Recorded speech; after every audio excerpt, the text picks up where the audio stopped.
Okay, who or what company that conducted the fraud? Our group is presenting about Garuda Indonesia. So Garuda Indonesia was once get a penalty by government and non-government financial institution. The reason is Garuda's financial report, there were irregularities. This case also affected the financial auditor, the public accountant, who was also sanctioned by the Ministry of Finance. So it all starts with the results of Garuda Indonesia's financial report for the 2018 financial year. In the financial report, Garuda Indonesia Group posted a net profit of 809.85 thousand USD. This figure jumped sharply compared to the 2017, which lost around 216.5 million USD. The financial report caused a polemic. At that time, Khoiral Tanjung and Doni Oskaria, as the two commissioners from the company who are currently no longer in office, considered the 2018 report to be inconsistent with the Pernyataan Standar Akuntansi Keuangan or PSAK. The reason is Garuda Indonesia actually include profits from PT Mahata Aeroteknologi, which had debts to Garuda Indonesia. PT Mahata Aeroteknologi itself has debts related to the installation of Wi-Fi that have not been paid.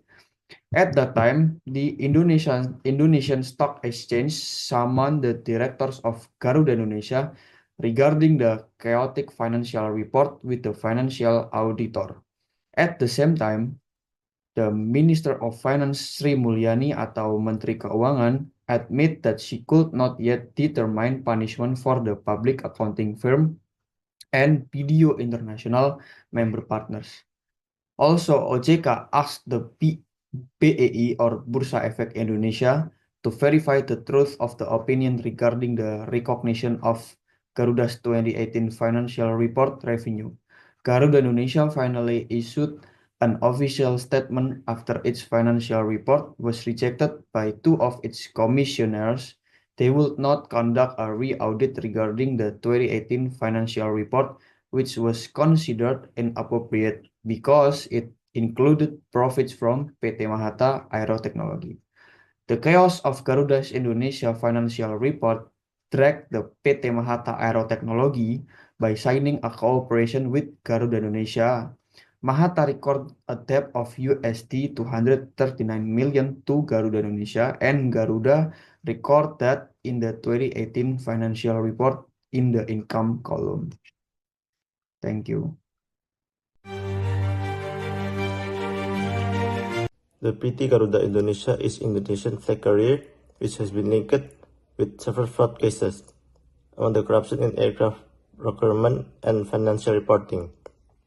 One of the most remembered scandals it passed through is corrupt practices by former executive when procuring aircraft from major manufacturers such as Bombardier, ATR, Airbus, and Rolls-Royce.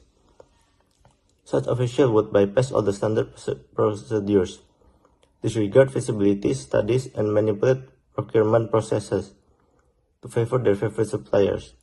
Such practice not only left the company at great financial loss, but also the Indonesian government. For instance, the Bombardier CRJ and ATR 72 jets were procured without much approval and performed terribly, which led to a state loss being estimated to at $610 million. Corrupted allegations subsequently led to charges against several former top officials of the carrier. Apart from procurement fraud, Garuda Indonesia was held liable for financial reporting wrongdoings. In 2019, it emerged that the airline had tampered with its 2018 annual financial statement by premature acknowledging of income on a 239.94 million transactions entered into PT Mahata Aeroteknologi.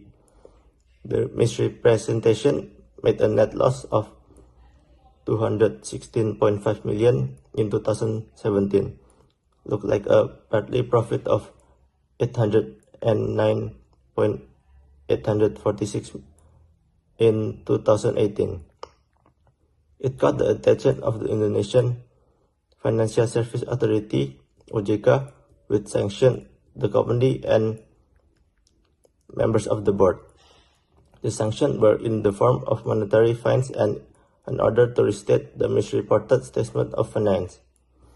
These fraudulent practices have not only damaged the reputation of the airline, but also incurred massive economic loss at the hands of the company and state, while serving as an example of how mismanagement and corruption result in several costs. What consequences were given to the company that committed the fraud? The fraud case involving PT Garuda Indonesia resulted in serious consequences, both legally and in terms of the company's reputation. First, criminal action and legal sanctions. After the fraud was uncovered, the authorities launched an in-depth investigation. Several executives, including the CEO and CFO, were sentenced to prison for their direct involvement in manipulating financial reports. Additionally, PT Garuda Indonesia was fined heavily by financial regulators, demonstrating the severity of the violation committed. Second, financial losses. As a result of this fraud, PT Garuda Indonesia saw a sharp decline in its stock value. Many investors pulled their investment, leading to the significant losses for the company. The market value of the company plummeted, which affected its ability to raise funds from the capital market in the future. Third, damaged reputation. One of the most significant impacts was the damage to PT Garuda Indonesia's reputation. Consumers and business partners who had previously trusted the company began to withdraw their collaboration. Ongoing large-scale projects were delayed, and PT Garuda Indonesia faced difficulties in regaining public trust. The process of reputation recovery took years. And the last one, stricter oversight and regulation. Furthermore, this case prompted authorities to impose stricter regulation on public companies in Indonesia. PT Garuda Indonesia also had to undergo internal restructuring, including improving its internal control system to prevent a similar incident from happening in the future. Overall, the consequences faced by PT Garuda Indonesia were severe, including financial losses, damaged reputation, and stricter policies to prevent similar frauds in the future.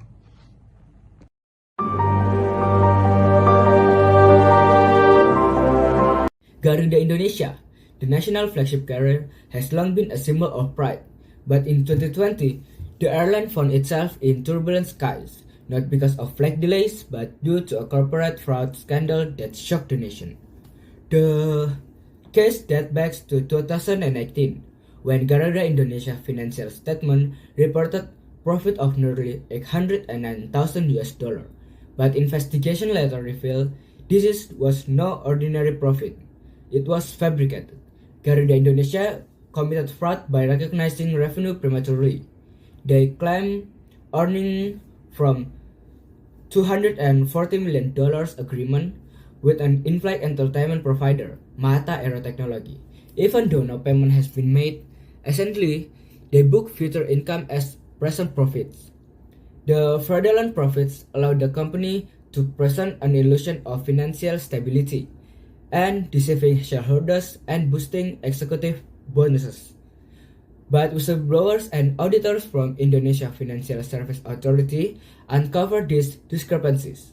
In 2020, Garuda CEOs, along with other executives, was charged with corruption. The scandal exposed deeper issues with corporate governance, shaking investor trust and tarnishing the airline reputation. This scandal served as a reminder that transparency and accountability must be a cornerstone of any corporation. For Garuda Indonesia, the skies ahead remain uncertain as it attempts to regain public trust.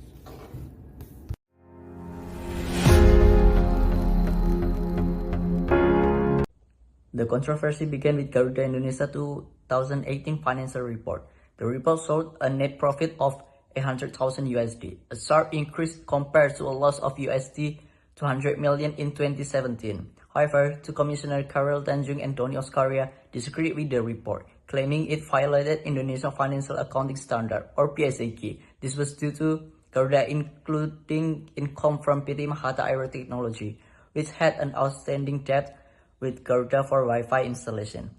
On April 21, 2019, OJK asked IDX to verify Garuda's financial report. The Indonesian Stock Exchange, or IDX, summoned Garuda director over the financial report controversy. Meetings were also held with Garuda auditor, Tanubrata Sutanto Fahmi Bambang, and partners, or BDO International. Meanwhile, Finance Minister Sri Mulyani stated she could not impose sanction on the auditor yet as further analysis was needed. May 2, 2019, OJK requests IDX to verify financial report. OJK again urged IDX to verify the income recognition in Garuda's 2018 financial report. Minister of Transportation Budi Karya Sumadi also weighed in on the issue. May 3, 2019, Garuda Indonesia explained the financial report issue. Garuda Indonesia issued an official statement addressing the rejection of its 2018 financial report by two commissioners.